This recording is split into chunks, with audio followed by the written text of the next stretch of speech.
My fiancé planned our wedding at a lake in the mountains, but my mom is furious because she can't hike there, so she changed it to a backyard wedding, and now my mom is even more furious.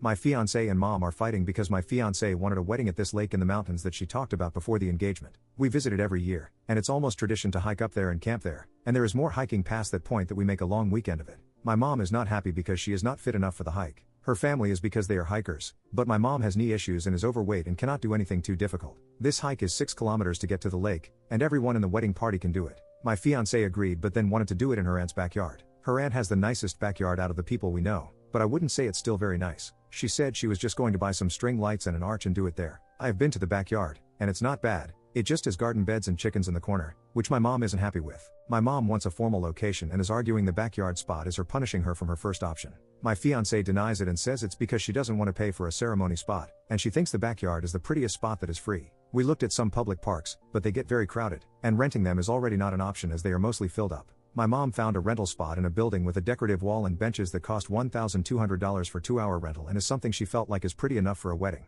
This is the cheapest option other than the parks we come across. My fiancé refuses to pay for it even though she agreed to half and told my mom if she wants to dictate the spot, she needs to pay for it. My mom is taking it as her punishing her for not letting the wedding happen at the lake. They are arguing, and I think my fiancé and I each paying for half is an easy fix, and she is making it difficult for no reason. She refuses to make any compromises and told my mom if she doesn't want the wedding at her aunt's backyard, then she doesn't have to come. We argued about it as well, and I called her a brat because it's her way or the highway, and she called me a butthole. I don't know why this is such a huge compromise to her, but am I the butthole?